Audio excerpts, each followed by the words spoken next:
Nesse conteúdo de ciências, a gente foca um pouco no capítulo 10, né? E escolhi o capítulo 12 com relação à energia e o consumo sustentável, né? Matéria e energia, né? Composição do universo. Olha, todo o universo ele é formado de energia e de matéria. Com relação ao Big Bang, que é aquela teoria que o mundo, o universo, ele surgiu através dessa grande explosão, dessa grande liberação de energia, você já tem uma noção do que se trata. Então, matéria é tudo aquilo que ocupa o lugar no espaço, corpo e objeto eles têm diferenças com relação a isso. A gente já deu uma explanada com relação a esse assunto. Então, matéria é tudo aquilo que tem massa e ocupa um lugar no espaço. Por exemplo, aqui energia luminosa, ela ocupa o lugar no espaço, mas ela não é matéria, porque não tem massa. Entendeu? Então, o conceito coerente de matéria é tudo aquilo que tem massa e ocupa lugar no espaço. Esse livro é matéria, esse lápis é matéria, minha mão é matéria. Essa madeira que está aqui é matéria. Então, a energia luminosa que está aqui ocupa o lugar no espaço, mas não é matéria. Fenômenos físicos e fenômenos químicos. Compreendemos fenômeno físico, né, aquele fenômeno que ocorre sem transformar diretamente a matéria. Por exemplo, ao misturar água e açúcar, eu tenho um fenômeno físico. Vai continuar água, só que doce. Mas se eu, em laboratório, ou colocar ao sol água para evaporar, o melaço, o açúcar, vai ficar. E vai evaporar só o H2O. Para você ter essa noção de compactação, ou seja, de transformação, de mutação da matéria, você vai analisar se transformou definitivo ou se dá para reverter o experimento. Aí, quando não se dá para reverter o experimento, você tem um fenômeno químico. Por exemplo, ao me alimentar, eu vou ingerir um monte de alimentos, logicamente. E o fenômeno químico ocorrido no meu estômago vai fazer a transformação daquele alimento. E ao evacuar, não dá para voltar ao seu estado original. Então, houve um fenômeno químico. Isso, biologicamente falando, no sistema, ou seja, digestório do meu organismo. Essa transformação química, da quimificação. Com relação ao queimar um papel, eu tenho também um fenômeno químico. Porque esse fenômeno não vai trazer a cinza voltar papel outra vez. Mas se eu pegar um papel e rasgar, eu vou ter papel picado. Aí isso é um fenômeno físico, porque não houve a destruição total ou transformação da matéria. E recapitulando e revisando a minha fala, a matéria ela não se destrói, ela se transforma. Né? É o conceito de Lavoisier da conservação da massa. Na natureza, nada se cria, nada se perde e tudo se transforma. Observe o fenômeno químico. Você tem aqui alguns exemplos de fenômenos químicos. Com relação a massa e peso, depende de onde você está. Por exemplo, você tem um peso aqui no planeta Terra, onde eu estou. Praticamente numa área mais baixa, aproximadamente 600 metros. Mas na Lua, meu peso seria outro. Isso está relacionado à força gravitacional, que tem esse processo aqui que a gente vê isso no 9º ano, né? Com relação a esse assunto aqui, você vai ver as propriedades da matéria. Elas podem ser propriedades gerais, você tem massa, impenetrabilidade, indestrutibilidade, você tem volume, né, e extensão, você tem divisibilidade e inércia. Já tem as propriedades específicas. Nessas propriedades específicas você tem as físicas. Ponto de fusão, ponto de solidificação, ponto específico, ponto de ebulição e densidade absoluta. Com relação a outra propriedade química das reações químicas, você tem propriedades organolépticas. Essas propriedades elas são bastante identificadas com relação às nossas percepções, o tato, o olfato, o paladar, a audição. Os tipos de energia. Você vê, energia é definido por capacidade de um corpo ter de realizar um trabalho. Esse conceito ele é bastante interessante. Tudo aquilo que há a possibilidade de realização de um trabalho, ele é energia.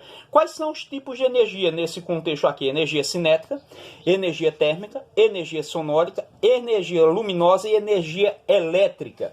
Com relação a isso, você já deve ter percebido que o nosso cotidiano ele é repleto de energia.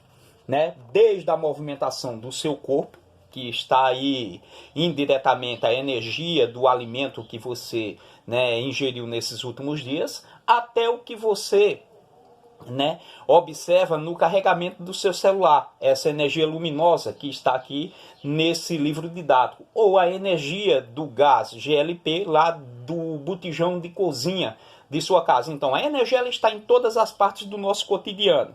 Com relação a esses fenômenos elétricos, a gente analisa aqui que esse processo ele já foi estudado há mais de 600 anos antes de Cristo por Tales de Mileto.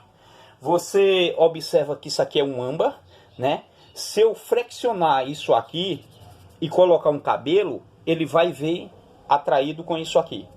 Esse processo de eletrificação foi analisado pela primeira vez no âmbar. Com relação a fazer esse experimento, eu gosto de estar em sala para dar essa aula, porque eu vou utilizar a eletrização do seu organismo. Você penteia um cabelo fortemente e coloca em penugens ou pelos de papel higiênico.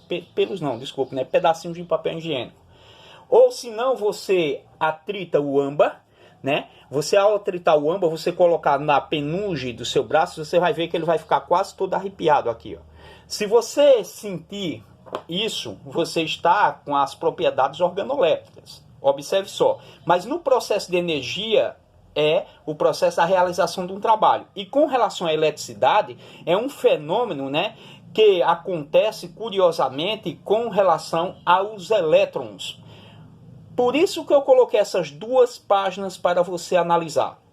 O átomo, que é a estrutura da matéria, toda matéria é constituída de átomo. E o que é o átomo, professor? O átomo é a menor estrutura da matéria, né? E esse átomo ele divide-se em várias partes. Das partes principais eu tenho o núcleo, os elétrons, e no núcleo eu tenho prótons e nêutrons. E eu tenho os elétrons que estão na eletrosfera. Esses elétrons eles têm características interessantes. Eles são de cargas negativas. Já os prótons têm carga positiva e os nêutrons são sem cargas. Então, toda constituição da eletrização de um átomo, eles estão voltados para cargas positivas e cargas negativas. E o átomo ele está dividido em duas partes, eletrosfera e no núcleo. O núcleo com partículas positivas e partículas neutras, denominadas de nêutrons. E as partículas positivas são os prótons. E os elétrons que sobressaem, ou seja, do núcleo, e estão na eletrosfera, ou seja, na parte externa do átomo. Essas cargas elementares, elas também são cargas elétricas, positivas ou negativas. Por exemplo, nesse processo, os prótons, né, eles tendem a ter uma característica interessante. E a liberação de sua energia só pode ocorrer com a fissão nuclear, com o rompimento de um núcleo atômico. O que nós conhecemos de explosão atômica, liberando grande quantidade de energia. E essas energias, elas estão em todas as partes. O que ocorre no nosso Sol também é uma liberação de energia por um modo de fusão. Os gases ali existentes, formados de átomos, de hélio e de hidrogênio, onde o hélio está convertendo todo o hidrogênio em hélio. Isso, com o passar dos milhões e milhões de anos, essa estrela vai virar uma supergigante e explodir e dar origem a novas estrelas. Esse é o processo de vida e morte das estrelas. A nossa estrela de quinta grandeza tem um processo de fusão diferente do processo de fissão. Por que eu estou falando nisso aqui? Porque essa parte compreende esse assunto aqui do nosso livro didático, tá vendo? Fissão nuclear é o que ocorre no rompimento de um núcleo atômico e fusão nuclear também ocorre no núcleo atômico. O Sol é um grande reator nuclear. Só que lá no Sol o processo é denominado de fusão. Fusão nuclear, em que o hélio está consumindo o hidrogênio e convertendo ele em hidrogênio. Com relação a essa página aqui, eu só separei para você analisar. Por exemplo, cargas positivas, elas tendem depois, durante um processo, tornar a outra parte positiva. E depois o processo faz a distribuição dessa positividade. Nesse conceito, eu já analiso os fatores que negatividade sempre é oposto de positividade. E com relação a essas cargas, elas tendem a se multiplicar com relação à sua natureza.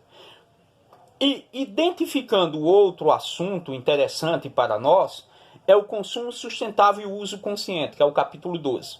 Nesse consumo sustentável e consciente, você vai decorrer, fazer uma leitura desse assunto, identificar a geração de energia elétrica, as fontes renováveis e não renováveis de energia.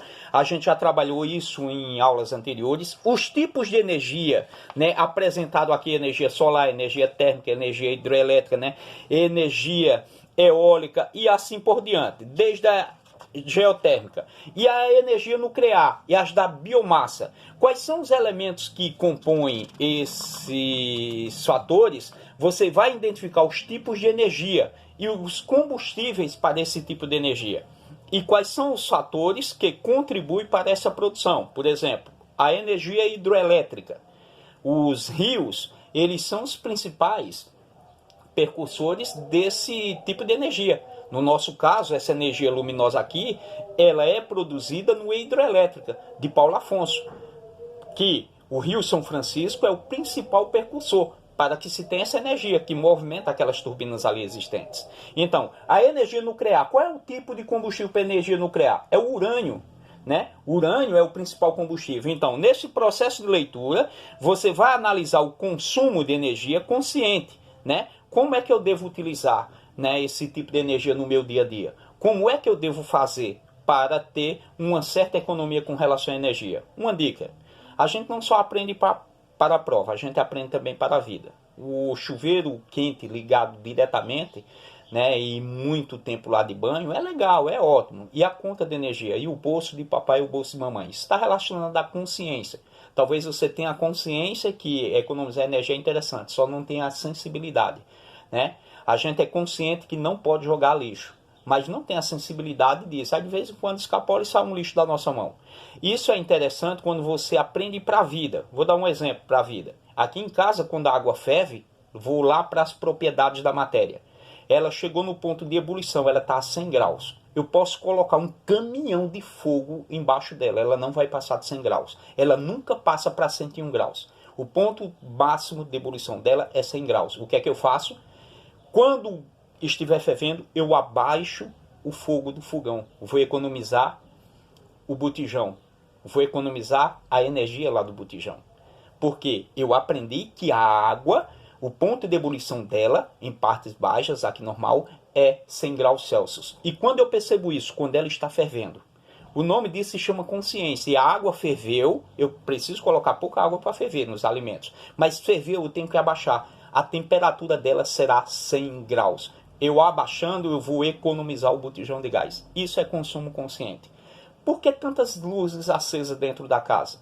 Né? Tem gente que já projeta as casas, hoje os engenheiros, já com aproveitar a luminosidade do dia.